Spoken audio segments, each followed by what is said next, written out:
puji syukur, puji Tuhan pada pagi hari ini kita semua masih bisa datang dan beribadah di tempat ini ya. Biarlah kita boleh beribadah kepada Tuhan dengan hati yang penuh sukacita. Ya.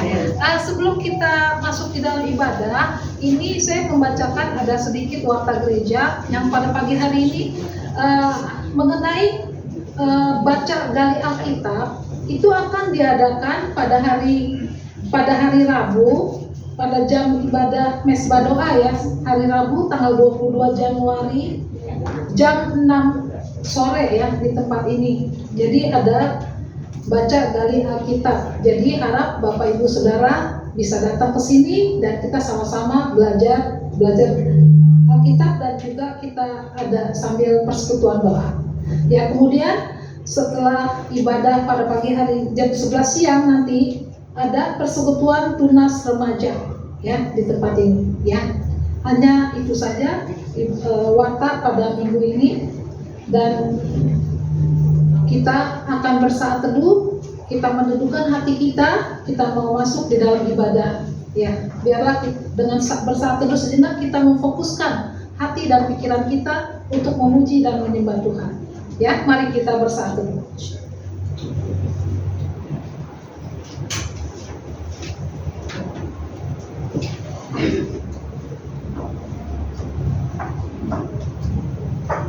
Amin. Saya ajak Bapak Ibu Saudara untuk bangkit berdiri. Kita naikkan pujian dari KPPK nomor 77, Puji Yesus. Marilah kita bersorak-sorai kepada Tuhan. Kita bersorak-sorai bagi Tuhan adalah gunung batu dan keselamatan kita. Kita naikkan pujian dari KPPK nomor 77, Puji Yesus. Puji Yesus penebusku.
menjadikan langit dan bumi yang tetap setia memelihara ciptaannya untuk selama-lamanya.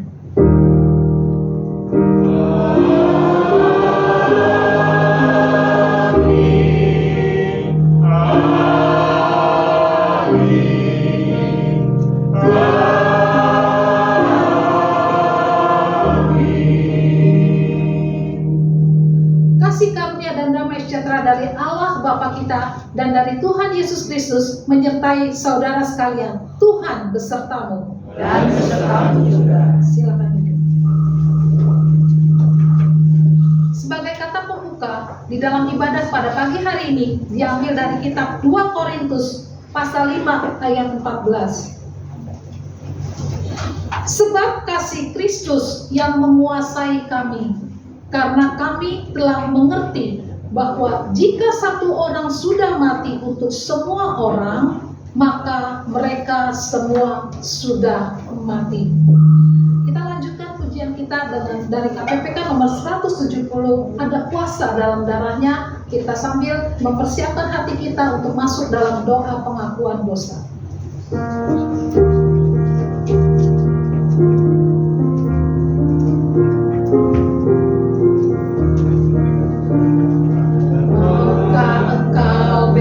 Dari dosa, dalam darahnya ada kuasa dan menangkap segala nafsu jahat.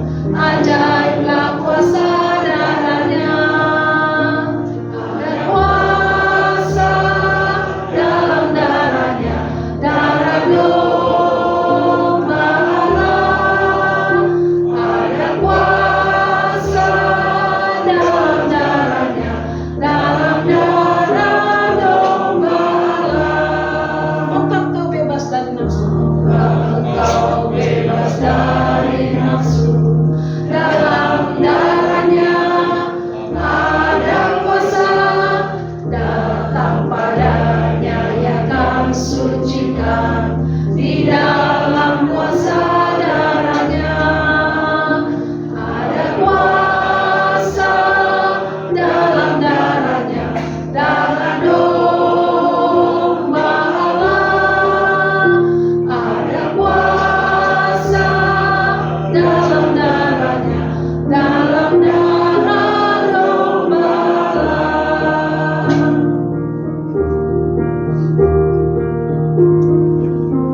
Maukah kau melayani Yesus? Dalam darahnya ada kuasa. Maukah engkau melayani Yesus? Dalam darahnya ada kuasa dan dibasuh oleh darah kudus. Di dalam kuasa darahnya ada kuasa, dalam darahnya, darah domba Allah, ada kuasa dalam darahnya, dalam darah domba Allah. Bapak Ibu yang dikasihi Tuhan, biarlah pagi hari ini sebelum kita datang lebih lanjut kepada Tuhan, biarlah masing-masing pribadi lepas pribadi kita mau mengakui segala dosa dan kesalahan kita di hadapan Tuhan.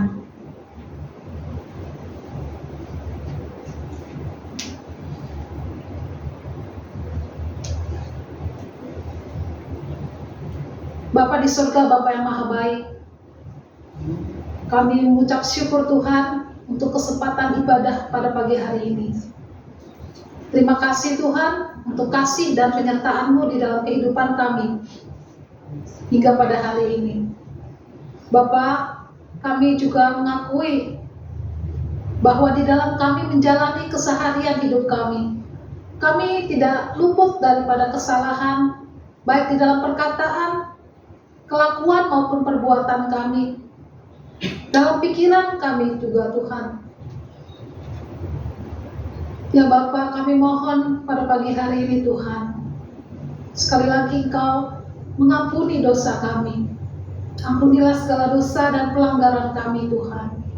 Sucikanlah tubuh, roh, dan jiwa kami Tuhan. Biarlah pada pagi hari ini Tuhan, dengan penyucian yang dari Engkau Tuhan, maka kami boleh datang dengan hati kami yang dipenuhi dengan sukacita Kristus. Dan biarlah melalui dengan kasih yang dari Engkau Tuhan, dan pengampunan yang dari Engkau Tuhan, Engkau juga memampukan kami untuk kami dapat mengampuni orang yang bersalah pada kami. Terima kasih Tuhan untuk pengampunan-Mu. Kami sungguh bersyukur Tuhan. Di dalam nama Tuhan kami Yesus Kristus, kami bersyukur. Amin. Jemaat dipersilakan berdiri. Dengarkanlah berita anugerah yang hari ini diambil dari kitab 1 Korintus 13 ayat 1 sampai 3. Sekalipun aku dapat berkata-kata dengan semua bahasa manusia dan bahasa malaikat, tetapi jika aku tidak mempunyai kasih, aku sama dengan gong yang berkumandang dan canang yang gemerincing. Sekalipun aku mempunyai karunia untuk bernubuat dan aku mengetahui segala rahasia dan memiliki seluruh pengetahuan, dan sekalipun aku memiliki iman yang sempurna untuk memindahkan gunung, tetapi jika aku tidak mempunyai kasih, aku sama sekali tidak berguna. Dan sekalipun aku membagi-bagikan segala sesuatu yang ada padaku, bahkan menyerahkan tubuhku untuk dibakar, tetapi jika aku tidak mempunyai kasih, sedikit pun tidak ada faedahnya bagiku. Demikianlah berita anugerah dari Tuhan. Dengan sambil berdiri kita naikkan pujian.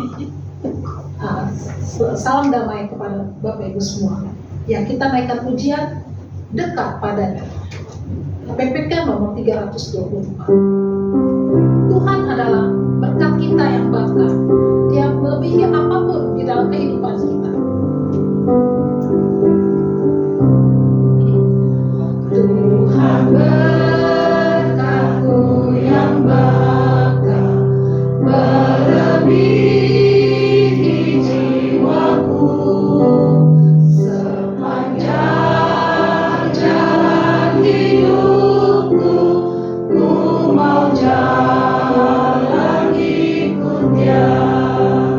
Ku dekat padanya, ku dekat padanya.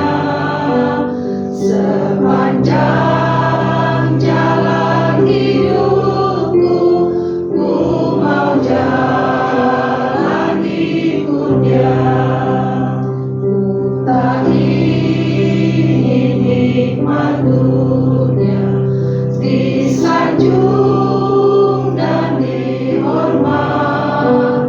Ku rela tanggung derita, ku mau jalan ikut Dia. Ku dekat padanya, ku dekat padanya. Ku rela tanggung derita, ku mau jalan ikut Dia.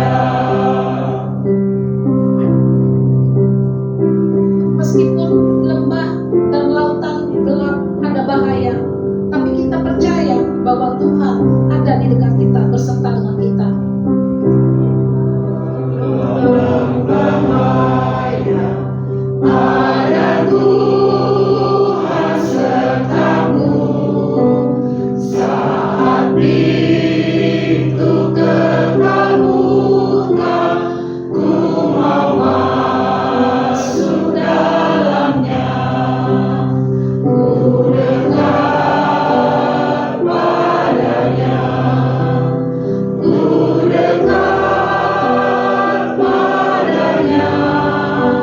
Saat pintu kekal buka, ku mau masuk dalamnya.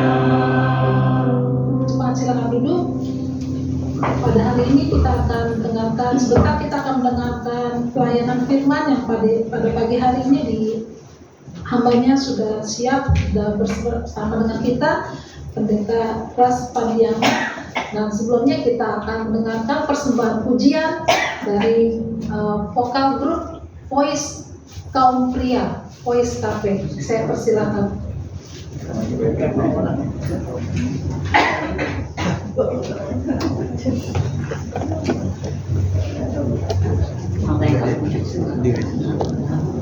Ya, hari ini kami vokal grup Voice Cafe cuma 2 orang.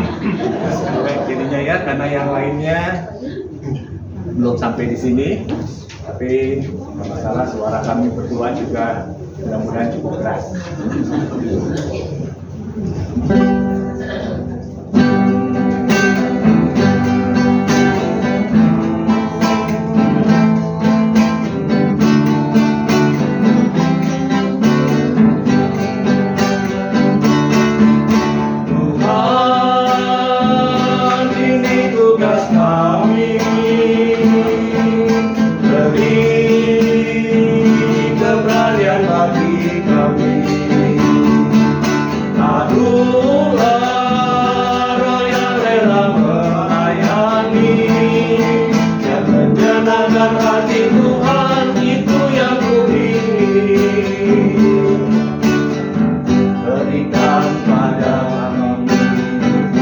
Yang mengasihi jiwa-jiwa yang belum mengenal kasih Bapa.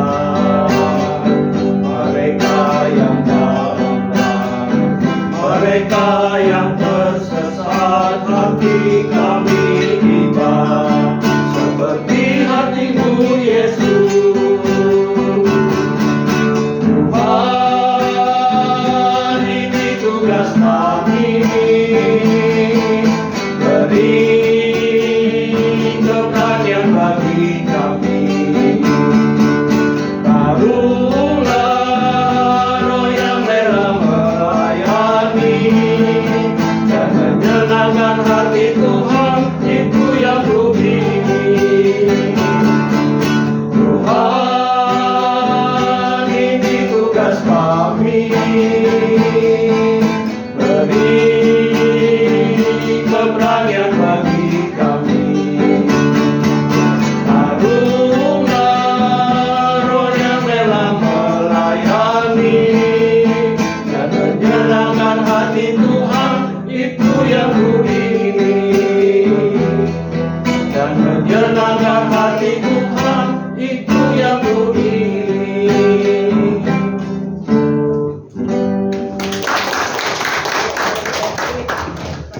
Walaupun 2 seperti vokal grup.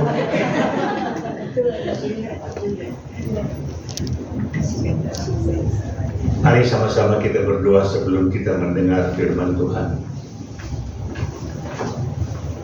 Hati kami rindu Tuhan untuk mendengar firman-Mu, sebab firman itulah sumber kami memiliki iman. Karena firman-Mu sendiri berkata iman datang dari pendengaran akan firman Kristus. Karena itu Tuhan, bukalah mata rohani kami, bukalah telinga rohani kami, sehingga melalui pemberitaan hamba-Mu yang lemah sebagai manusia, boleh mereka dengar firman-Mu oleh karena urapan-Mu. Karena itu berkati kami semua, baik yang memberitakan maupun yang mendengarkan, sehingga kami boleh makin bertumbuh di dalam iman yang makin kuat dan benar di hadapan Tuhan. Kami bersyukur Engkau dengar doa kami, sebab kami memintanya di dalam nama Yesus Kristus, Tuhan dan Juru Selamat kami. Amin. Tema kita hari ini, satu tema yang bagus sekali, kasih lebih utama ketimbang kebanggaan dan jabatan. Kasih lebih utama ketimbang jabatan dan kebanggaan. Ya, kebanggaan. Sebelum kita baca, saya berikan sedikit pengantar. Saya tidak tahu apakah saudara rajin memperhatikan hal-hal politik di negara kita. Saya yakin saudara mendengar nama Masiku, tahu? Pernah dengar nama Masiku di TV yang berkaitan dengan Sekjen PDIP Perjuangan? Nggak tahu juga, berbahagialah saudara yang tidak tahu. Sebab kalau tahu agak pusing juga mikirinya gitu ya. Negara kami ini mau kemana gitu ya. Tapi berbahagialah saudara walaupun dengar tapi nggak tahu. Masiku ini adalah seorang politisi atau anggota dari Partai PDIP Perjuangan. Siapa ketuanya? Wah, tahu. Kalau itu cukup berpolitik juga. Nah, dia sebenarnya bukan siapa-siapa di partai politik itu. Ya, orang kecil. Dan bukan saja baru dia di dalam partai itu, tapi juga tidak punya jabatan apa-apa.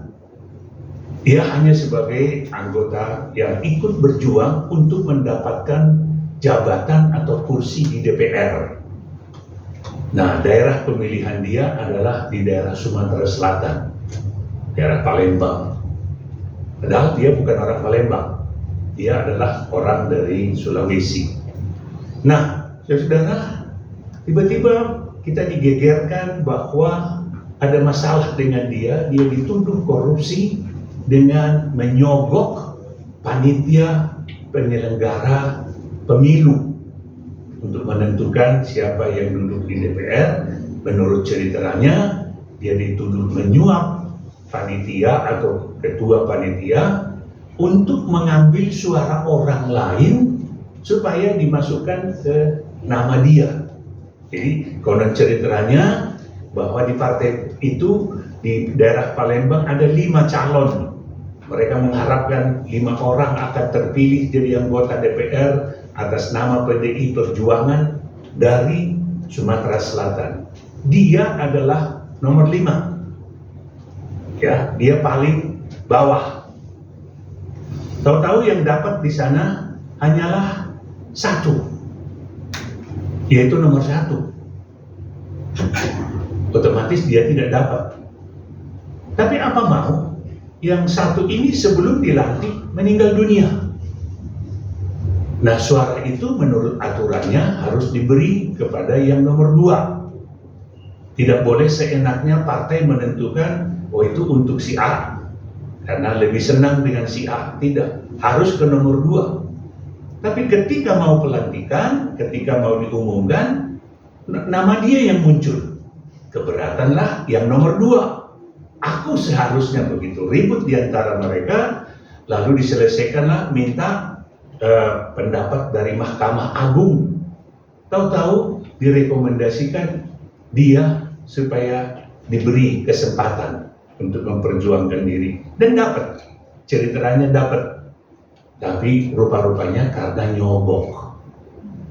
Jadi ributlah bukan saja di kalangan partainya sendiri, antara anggota, tapi lebih-lebih menjadi ribut satu negara. Dan sampai hari ini dikejar-kejar dia nggak ketangkap. Karena katanya dia punya rahasia penting untuk partainya.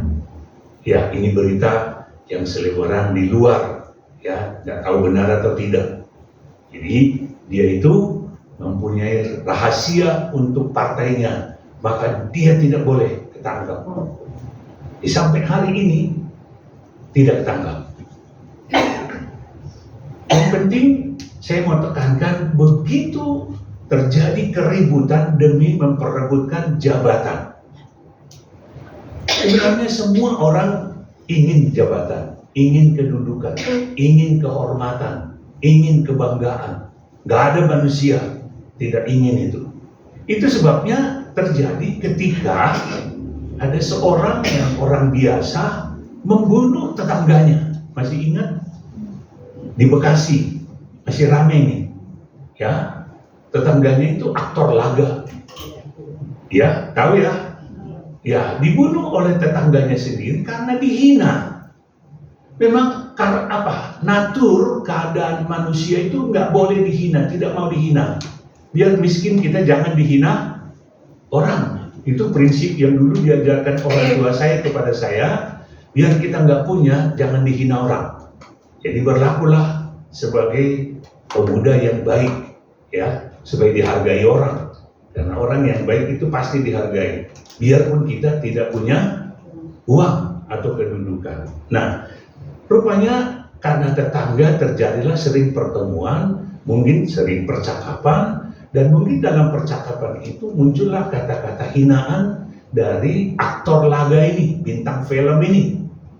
Padahal yang lawannya bicara ini, yang membunuhnya ini pernah juga kerja sebagai kru film, membantu mungkin entah di bidang peralatan atau membantu juru kamera atau apa saja, gitu ya. Jadi pernah juga di situ, sehingga mungkin terjadi percakapan saling merendahkan atau saling menghina. Nah, satu hari orang yang dibunuh ini meludah di depan dia. Inilah pemicunya menurut dia. Setelah dia ditangkap, mengapa dia begitu merasa terhina, ya, karena direndahkan pribadinya. Saya kira semua orang tidak mau direndahkan, ya. Karena itu tidak heran bahwa orang yang ingin dihormati itu menganggap jabatan itu sebagai sesuatu yang penting untuk mengangkat kehormatan kita. Kalau kita punya jabatan, kita punya uang, kita punya nama, gitu ya, itu akan membuat kita dihormati orang.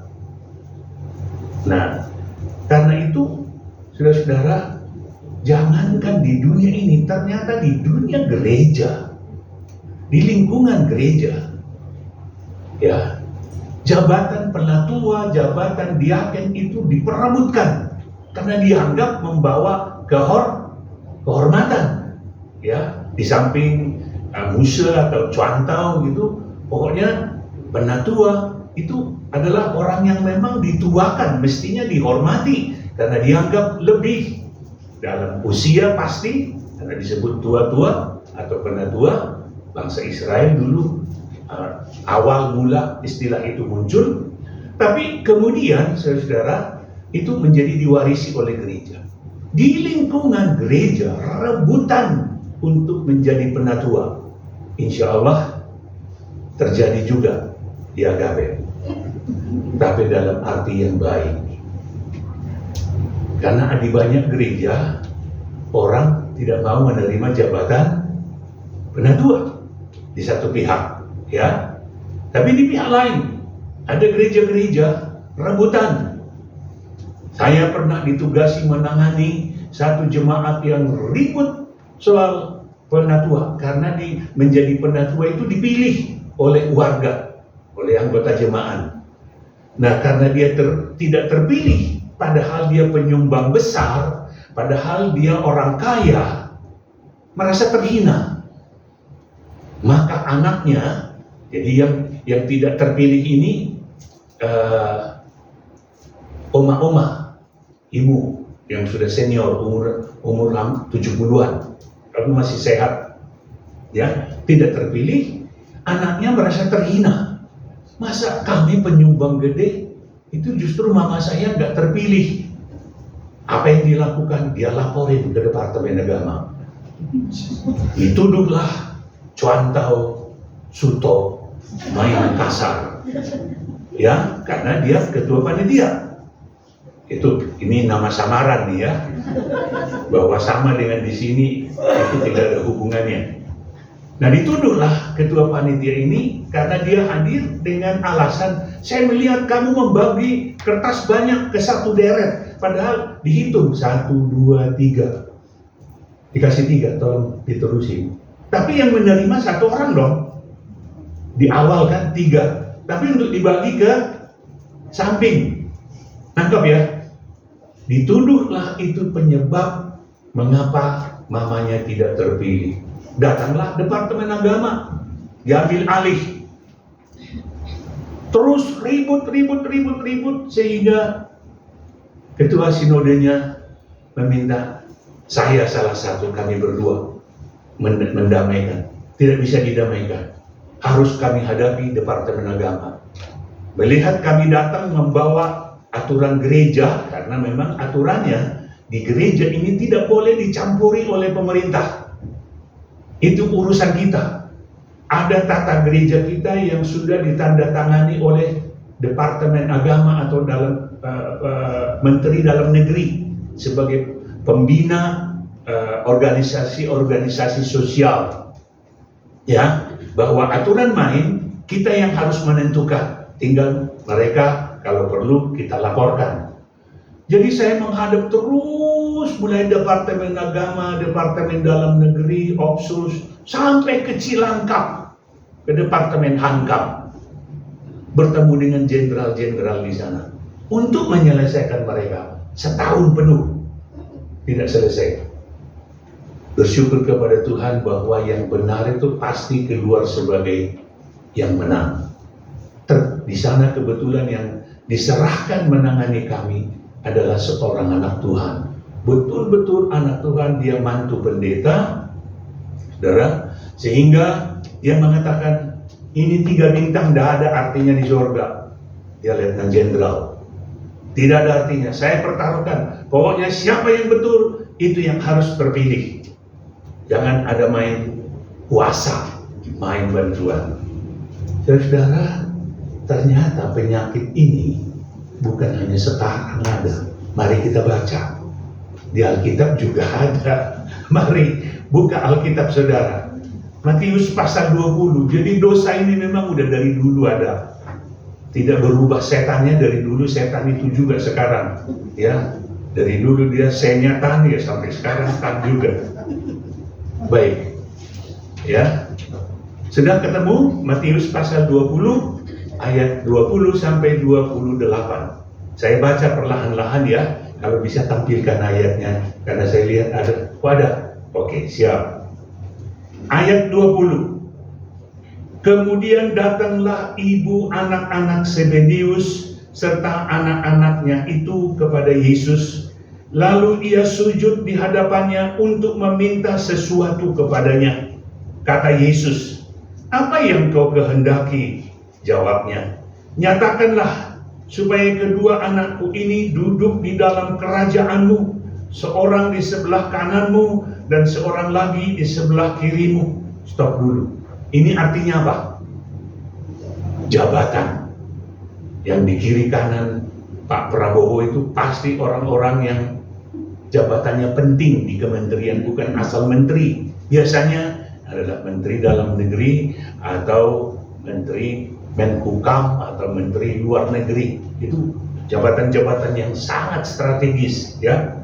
Jadi dia minta supaya anaknya nanti dapat jabatan itu, kira-kira begitu. Kita terusin. Namun Yesus menjawab, katanya, "Kamu tidak tahu apa yang kamu minta. Dapatkah kamu meminum dari cawan yang akan kuminum?" Kata mereka kepadanya, "Kami dapat." Yesus berkata kepada mereka, "Cawanku memang akan kamu minum, tetapi hal duduk di sebelah kananku atau di sebelah kiriku, aku tidak berhak memberikannya. Tempat itu akan diberikan kepada orang yang ditentukan oleh Bapakku."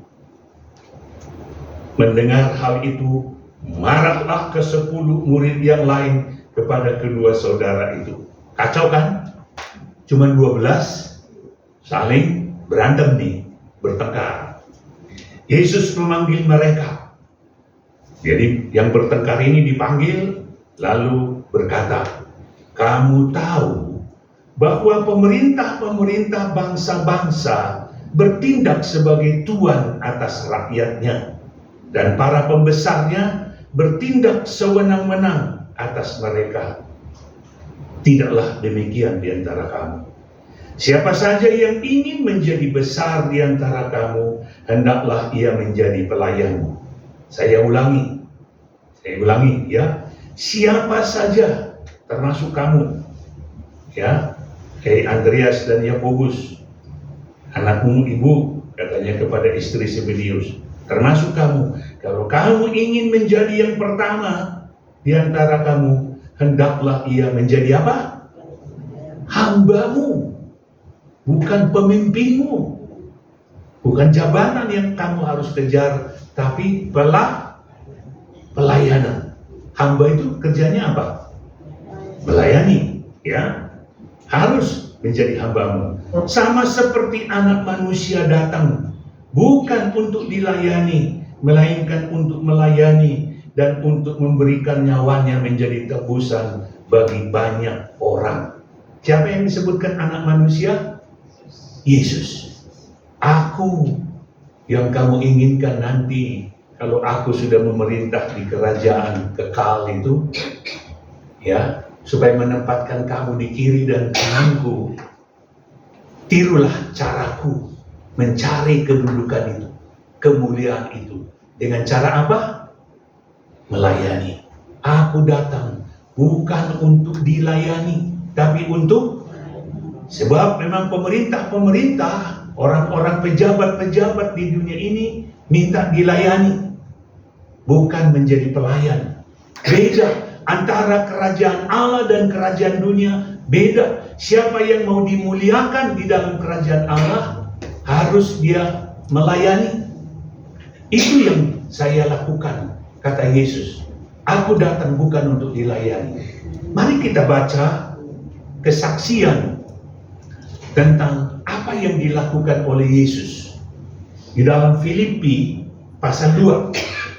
Filipi pasal 2, ya.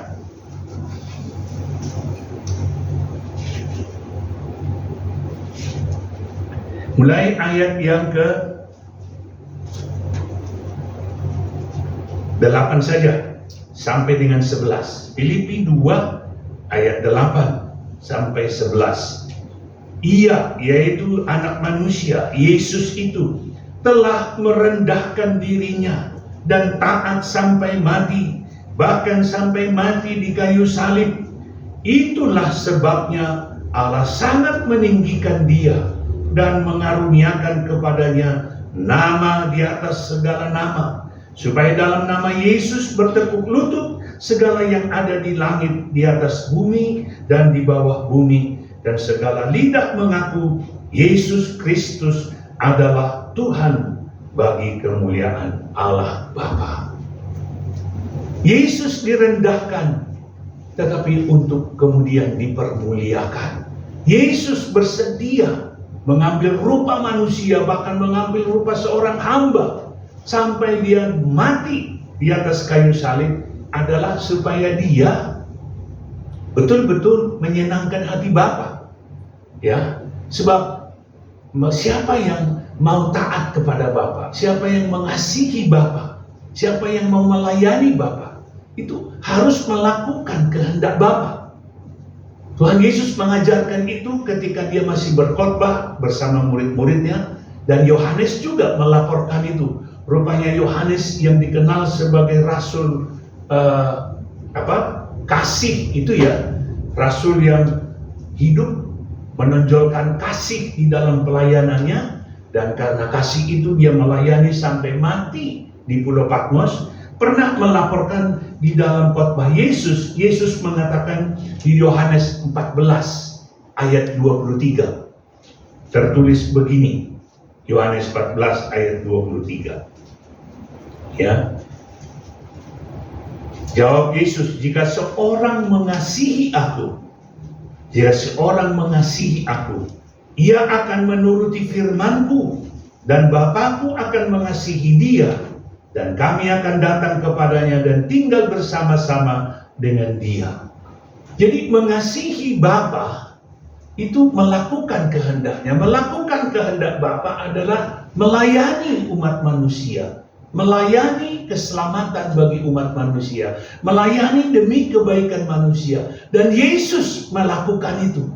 Maka Yesus tidak heran dilaporkan oleh Rasul Paulus di dalam penglihatannya, dalam firman yang diterimanya. Itu sebabnya Yesus ditinggikan, karena dia melayani. Melayani bukan karena terpaksa seperti seorang budak, tapi melayani karena dia mengasihi yang dilayani. Baik Allah Bapa yang memang senang dia melayani, oleh karena Bapa memang mengasihi kita manusia. Dan ketika kita melayani sesama manusia, itu membuat Allah senang. Karena kasih Allah itu sama ya dengan semua orang. Maka ketika Tuhan menetapkan sebuah hukum kasih, dia mengatakan kasihi Allahmu sama dengan mengasihi sesama manusia. Matius 22.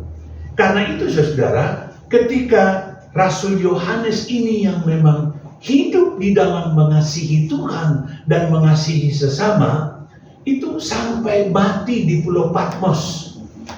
Ya, sebelum dia menerima wahyu, kitab wahyu diterima di sekitar Pulau Patmos, sampai mati. Dia karena pelayanan dia dibuang ke sana. Dia tidak pernah memberontak, dia tidak pernah melawan, dia tidak pernah bersungut-sungut, tapi setia sampai ke akhir.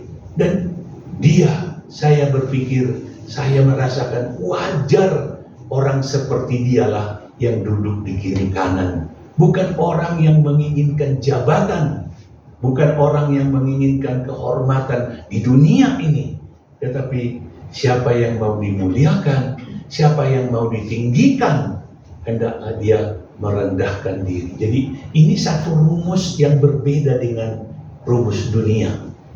Di dalam kerajaan Allah banyak sekali yang memang bertentangan dengan konsep dunia.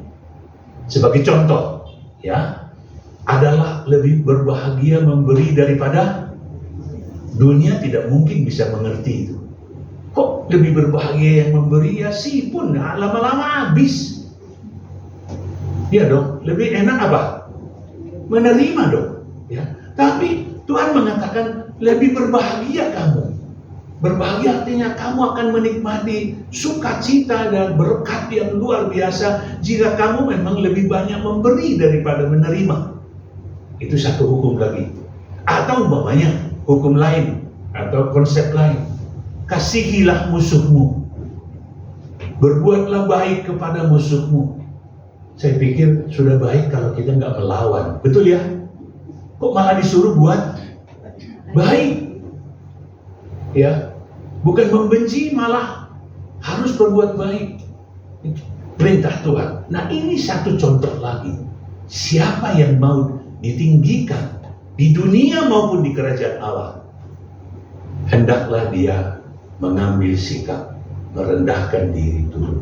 The way to up is down. Jalan menuju ke atas justru turun.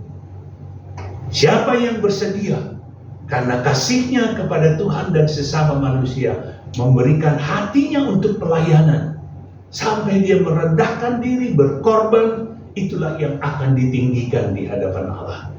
Itu dialami oleh Tuhan Yesus, dan itu akan dialami oleh semua pengikut Yesus bila kita mengikuti ajarannya. Hari ini kita dapat sebuah pegangan hidup. The way to up is down. Kalau Anda ingin dihormati Allah, Anda ingin ditinggikan oleh Allah, rendahkanlah dirimu. Turunkanlah kehendakmu untuk melayani. Karena melayani itu kalau bukan karena kasih, nah itu yang terjadi. Seperti di gereja yang ribut itu. Jabatan penatua kan untuk melayani sebenarnya, tapi jadi ribut. Ya, bisa dia sebenarnya melayani di berbagai tempat atau bidang lain. Kenapa harus ngotot melalui panggilan menjadi penatua itu? Oleh karena jabatan penatua itu terhormat memang. Tuhan mengatakan supaya kita hormati orang yang bekerja keras di antara kita. Bukan hanya pendeta, tapi juga penatua, diaken, mereka-mereka yang melayani, yang disebut di firman Tuhan bekerja keras. Harus kita beri hormat, ya, harus kita beri penghargaan yang wajar kepada mereka. Tapi bukan itu yang mau dikejar, mau memberi pelayanan. Pelayanan itu artinya memberi. Gak ada pelayan menerima. Coba. Yang namanya melayani pasti memberi. Apa yang diberi? Waktunya, tenaganya, hatinya, perasaannya, bahkan kadang-kadang harga dirinya ketika disinggung. Ya, kadang-kadang kita melayani tidak selalu sempurna, lalu diejek. waduh, harga diri kita udah capek-capek, buang waktu, tenaga, tempo, diejek lagi. Ya, biasanya apa? Mundur dari pelayanan. Ini tidak terjadi di Agape ya. Kalau udah diomongin, mundur. Ya, enggak. Orang yang mengasihi Tuhan siap untuk menderita demi pelayanan. Dan itu yang dikatakan Tuhan, kalau kamu ingin dihormati oleh Allah, kalau kamu ingin dihargai oleh Allah, baik di surga maupun di dunia ini, mari berikan hatimu untuk melayani dengan kasih, memberi sampai pengorbanan pun kita siap untuk memberikannya. Dan kalau Tuhan sudah menghormati, saudara, kalau Tuhan sudah menghargai, nggak ada yang bisa menghalangi. Kalau Tuhan sudah mau menghormati kita, memberkati kita, nggak ada yang bisa menghalangi. Dan untuk itu, bersedialah merendahkan diri. The way to up is down. Jalan menuju ke atas adalah bersedia merendahkan diri. Amin. Mari kita berdoa. Bapa di surga, terima kasih Tuhan. Memang seringkali kami bawa pemikiran dunia ke tengah-tengah gereja. Padahal gereja diwarnai oleh ajaran firman Tuhan, prinsip-prinsip kebenaran dari Tuhan. Itulah yang seharusnya kami pegang, bukan konsep dunia, pemikiran manusia, tapi adalah pikiran yang dari Tuhan. Dan hari ini kami diberikan pengajaran yang sangat berharga, karena kami pun ingin dihormati, kami pun ingin dimuliakan, bukan saja di sorga nanti, dan kalau boleh di dunia pun, dengan tujuan bukan berbangga diri, tapi supaya kami boleh melayani lebih lagi. Kami diberikan banyak supaya kami boleh memberi banyak. Tuhan, kami diingatkan, kalau kami mengasihi Tuhan, berkenan kepada Tuhan, seperti tadi firman Tuhan melalui Yohanes, duduk di kiri kanannya, itu Bapa yang menentukannya. Diberikan kepada orang yang pasti berkenan kepadanya. Berkenan kepadanya adalah kalau kami taati perintahnya. Perintahnya adalah supaya kami merendahkan diri dan rela melayani, mengasihi sesama demi memuliakan dan menyenangkan hati Tuhan. Terima kasih Tuhan. Tolonglah kami melakukannya. Sebab kami tahu tidak mudah. Sebab seringkali kami harus melawan diri kami sendiri. Konsep kami, bahkan juga perasaan kami. Seringkali kami susah untuk berkorban. Tolonglah kami Tuhan. Kami bersyukur Engkau dengar doa kami, sebab kami berdoa dalam nama Tuhan Yesus. Amin.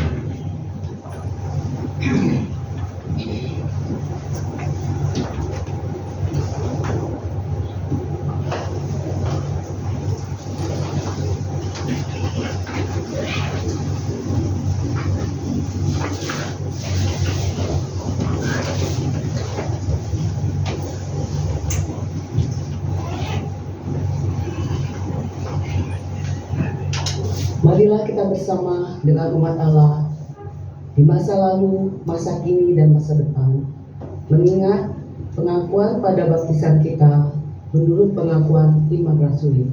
Aku percaya kepada Allah, Bapa yang Maha Kuasa, Khalik langit dan bumi, dan kepada Yesus Kristus, Anak yang tunggal Tuhan kita, yang dikandung dari Roh Kudus, lahir dari anak darah Maria, yang menderita sengsara di bawah pemerintahan Pontius Pilatus, disalibkan, mati dan dikuburkan, turun ke dalam kerajaan maut, pada hari yang ketiga bangkit pula dari antara orang mati, naik ke surga, duduk di sebelah kanan Allah, Bapa yang Maha Kuasa, dan dari sana Ia akan datang untuk menghakimi orang yang hidup dan yang mati. Aku percaya kepada Roh Kudus, gereja yang kudus dan am, persekutuan orang kudus, pengampunan dosa, kebangkitan orang mati, dan hidup yang kekal. Amin. Silakan duduk.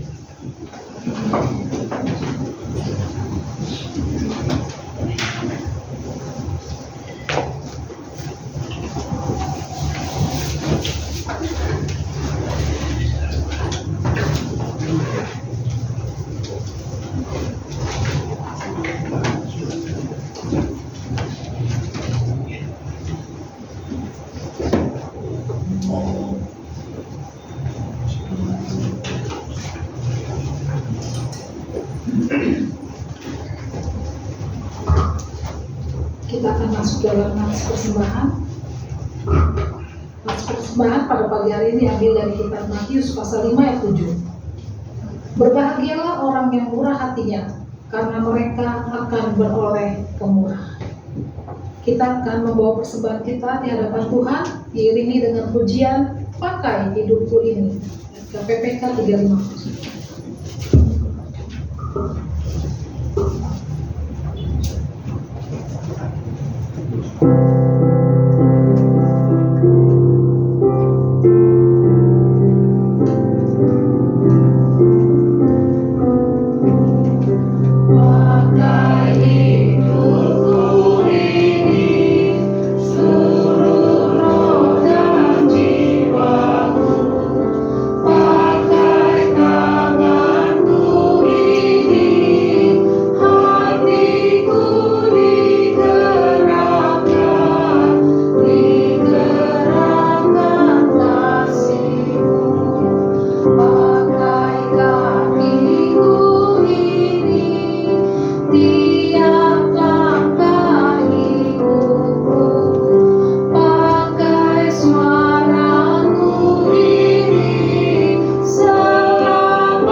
Silakan Ibu Risun memimpin dalam doa persembahan.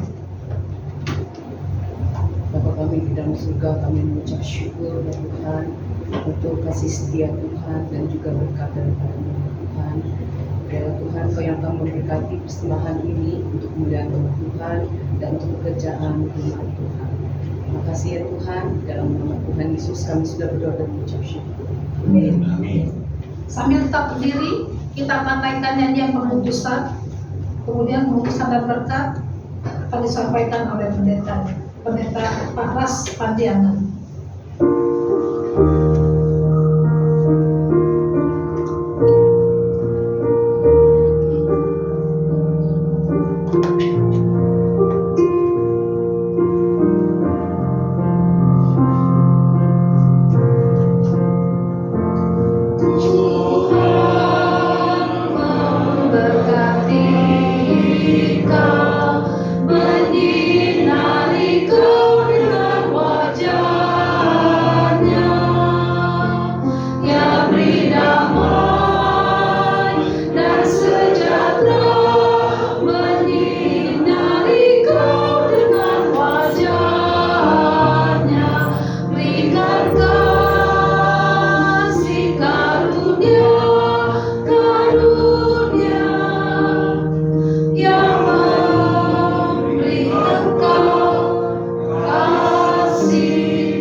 Pulanglah di dalam damai sejahtera, arahkan hatimu kepada Tuhan. Jadilah saksi Kristus. Terpujilah Tuhan. Terimalah berkat dari Tuhan. Berkat dari Allah Bapa Surgawi yang melimpah, kasih dan damai sejahtera di dalam nama Yesus Kristus Tuhan Juru Selamat kita. Kuat kuasa dan pimpinan pertolongan Roh Kudus menguatkan dan menolongmu untuk setia terus melayani dengan merendahkan diri sampai akhir hayat kita. Dari sekarang sampai Maranatha. Amin. Haleluya, haleluya.